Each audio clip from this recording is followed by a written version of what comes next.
Hi everyone, good morning. कैसा हैं आप सभी? स्वागत है आप सभी का अपने प्यारा सा यूट्यूब चैनल रॉयल एजुकेशन में। दोस्तों मैं अमित यादव और स्वागत है आप सभी का अपने प्यारा सा यूट्यूब फैमिली रॉयल एजुकेशन में। तो दोस्तों जैसे कि आपको पता होगा, आपका हाइट एंड डिस्टेंस चल रहा है और हाइट एंड डिस्टेंस का फर्स्ट क्वेश्चन बता चुके हैं और आज लेके आए हैं सेकेंड क्वेश्चन। ठीक है, तो सेकेंड क्वेश्चन आपका कुछ इस तरह से दिया गया है, जैसे कि आपके स्क्रीन पे आ चुका है क्वेश्चन, आप देख सकते हैं। क्वेश्चन बाबू आपका कुछ इस प्रकार से दिया गया है। आंधी आने से एक पेड़ टूट जाता है और टूटा हुआ भाग इस तरह मुड़ जाता है कि पेड़ का शिखर ज़मीन को छूने लगता है और इसके साथ 30 डिग्री का कोण बनता है। पेड़ के पाद बिंदु की दूरी जहाँ पेड़ का शिखर ज़मीन को छूता है 8 मीटर है, तो पेड़ की ऊंचाई ज्ञात कीजिए। ठीक है, तो इस क्वेश्चन में पेड़ की ऊंचाई ज्ञात करने बोल रहा है। ठीक है, क्या बोल रहा है? पेड़ की ऊंचाई ज्ञात करने बोल रहा है। तो चलिए हम फिगर की मदद से आपको अच्छे से समझाते हैं और बताते हैं क्वेश्चन कैसे बनेगा। ठीक है, तो मानिए बाबू कि ये है आपका पेड़। ठीक है, क्या है? ये है आपका पेड़ और देख क्वेश्चन में बोल रहा है आंधी आने से पेड़ टूट जाता है। ठीक है, तो मानिए कि आंधी आने से ये पेड़ टूट गया और कुछ इस तरह से मुड़ा।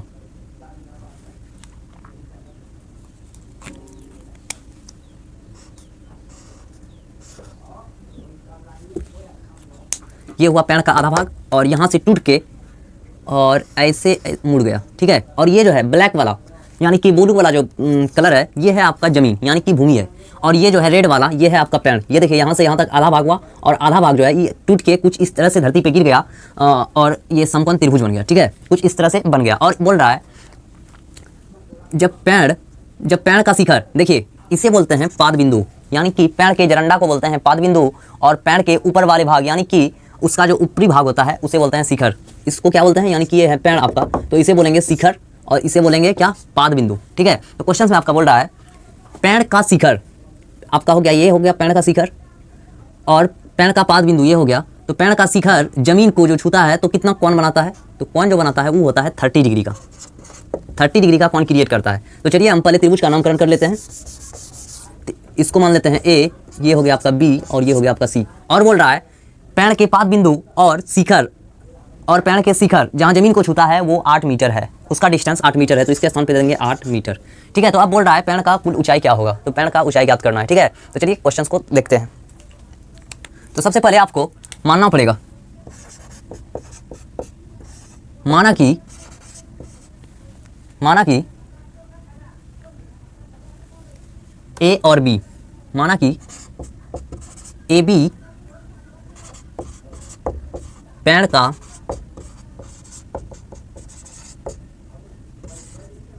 आधा भाग है और AC आपका क्या है? तो AC पेड़ का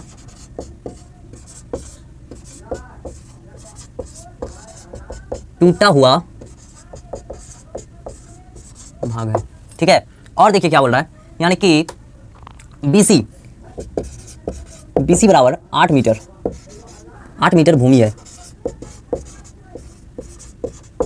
है और त्रिभुज ABC बराबर 30 डिग्री क्रिएट कर रहा है, तो 30 डिग्री लिखेंगे। ठीक है, तो अब देखिए पेड़ का कुल ऊंचाई कैसे निकलेगा उसके बारे में डिस्कस करते हैं। देखिए पेड़ का आधा भाग AB है और आधा भाग यानी कि टूटा भाग AC है। ठीक है, तो यदि ये दोनों को जोड़ देंगे AB प्लस AC बराबर यानी कि कुल डिस्टेंस हो जाएगा पेड़ का। तो यहाँ पे लिख सकते हैं AB प्लस AC क्या है? वाट। इसको ज्ञात करना है। ठीक है, तो कैसे ज्ञात होगा? तो चलिए देखते हैं।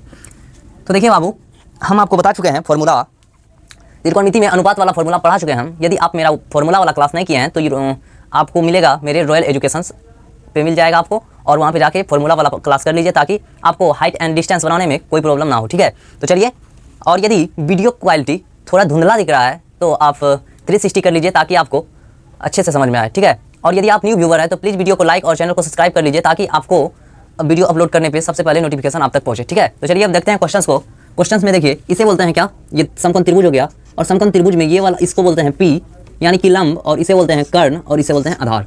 अब देखिए अपने को B दिया है यानी कि B ज्ञात है और P ज्ञात नहीं है, तो B और P का संबंध कौन सा फॉर्मूला में है? जल्दी से कमेंट कीजिए। ठीक है, B और P का संबंध जो है बाबू हम बता देते हैं आपको, tan थीटा में है। tan थीटा बराबर P/B होता है। क्या होता है? P/B। तो हम लिख सकते हैं यहाँ पे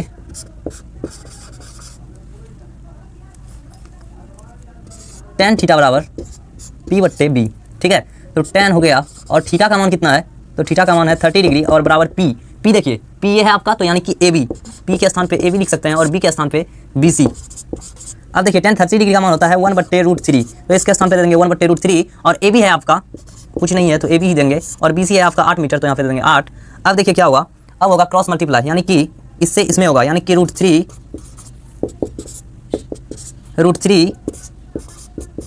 ए बी बराबर 8। ठीक है, अब देखिए यहाँ पे थोड़ा सा ए बी बराबर क्या होगा आपका, ए बी बराबर 8 और बट्टे में हो जाएगा √3। क्यों होगा, क्योंकि यहाँ पे है गुना में और यहाँ पे आएगा क्रॉस, यहाँ पे भाग में आया तो ये हो गया नीचे। ठीक है, तो आपका ए बी बराबर क्या हो गया, ए बी बराबर 8/√3, यानी कि आपको ए बी पता चल गया है। अब आपको ज्ञात करना है ए सी, सिर्फ ए सी, और ए बी और ए सी को जोड़ देंगे तो आपका यानी कि पेड़ का कुल ऊंचाई निकल जाएगा। ठीक है, तो चलिए अब ए सी निकालते हैं। अब देखिए ए सी क्या है आपका, एच और बी आपको मिला है 8 मीटर और एच आपको पता नहीं है, तो एच और बी का फॉर्मूला कहाँ पे, एच और बी का संबंध कहाँ पे है, तो एच और बी का संबंध जो है ये है कहाँ पे आपको, जल्दी से बताइए, कमेंट में कीजिए जल्दी से, कहाँ पे है आपका एच और बी का संबंध। तो एच और बी का संबंध जो है वो है कॉस थीटा में। कहाँ पे है, कॉस थीटा में। तो कॉस थीटा बराबर क्या होगा, कॉस थीटा बराबर बी और अपॉन में एच होता है। ठीक है, अब देखिए कॉस थीटा का स्थान पे देंगे क्या, कॉस, और थीटा का मान है कितना 30 डिग्री, तो यहाँ पे दे देंगे 30 डिग्री और बराबर बी देखिए आपका क्या है बी सी, इसके स्थान पे देंगे बी सी, और एच है आपका कुछ नहीं तो इसके स्थान पे देंगे क्या ए सी, एच क्या है आपका ए सी, तो इसके स्थान पे देंगे ए सी। अब देखिए कॉस 30 डिग्री का मान क्या होता है, तो कॉस 30 डिग्री का मान होता है √3 और अपॉन में 2 और बी सी देखिए आपका 8 मीटर है तो यहाँ पे देंगे 8 मीटर और ए सी कुछ नहीं है तो ए सी देंगे। ठीक है, अब देखिए फिर से होगा क्रॉस मल्टीप्लाई यहाँ पे। ठीक है, तो क्रॉस मल्टीप्लाई कैसे होगा, ऐसे होगा तिरछा गुना, तो यहाँ पे हो जाएगा ए सी √3 और बराबर में 8 दूना 16। ठीक है, अब देखिए ए सी बराबर क्या होगा, ए सी बराबर 16 और अपॉन में हो जाएगा √3। ठीक है, ए सी भी पता चल गया आपको और ए बी भी पता चल गया। अब अपने को सिर्फ जोड़ना है, क्या जोड़ना है, ए बी प्लस ए सी, उसके बाद पेड़ का कुल ऊंचाई पता चल जाएगा। देखिए यहाँ पे है ए बी प्लस ए सी, यदि इसको जोड़ देंगे तो ए सी पता चल जाएगा। तो बस यही करना है आपको, ए सी प्लस ए बी। ठीक है, तो ए सी देखिए कितना है, ए सी है 16√3, तो यहाँ पे दे देंगे 16√3 अपॉन √3 और प्लस ए बी कितना है, देखिए यहाँ पे ए बी निकाले हैं 8/√3। अब देखिए इसका एलसीएम हो जाएगा √3 से √3 कैंसिल, यहाँ पे हो जाएगा 16 प्लस √3 से √3 कैंसिल, यहाँ पे हो जाएगा 8। अब देखिए क्या हो गया, 16 और 8 24 और अपॉन में हो गया √3। अब देखिए इसका क्या करना पड़ेगा, बट्टे में आ गया √3 तो इसका जो है परिमेकरण करना पड़ेगा, क्योंकि त्रिकोणमिति में बट्टे में रूट नहीं होता है। ठीक है, तो रूट को खत्म करने के लिए परिमेकरण करना पड़ेगा, यानी कि √3 और अपॉन √3। परिमेकरण आपको हम पहले वीडियो में सिखा चुके हैं, यदि आपको पता नहीं है तो जाके मेरे वीडियो देख सकते हैं। ठीक है, अब देखिए यहाँ पे क्या होगा 24 गुना √3, तो यहाँ पे हो जाएगा 24√3 और बट्टे में हो जाएगा √3 गुना √3, यानी कि आपका हो जाएगा 3 और 3 से यानी कि 3 से 24 कटेगा कितना में 8 बार में, तो आपका आंसर हो गया 8√3। यहाँ पे लिख सकते हैं चूंकि पेड़ की कुल ऊंचाई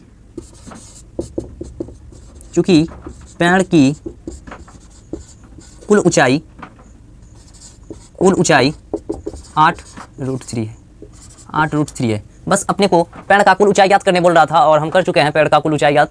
तो चलिए मिलते हैं नेक्स्ट वीडियो में, तब तक के लिए जय हिंद, वंदे मातरम। अच्छे से फॉर्मूला याद करते रहिए और क्वेश्चंस को रिवाइज करते रहिए ताकि आपको बोर्ड में बनाने में कोई दिक्कत ना हो। ठीक है, यदि आप न्यू व्यूवर है तो प्लीज़ वीडियो को लाइक कीजिए और चैनल को सब्सक्राइब कर लीजिए ताकि वीडियो अपलोड करते समय सबसे पहले नोटिफिकेशन आप तक पहुँचे। ठीक है।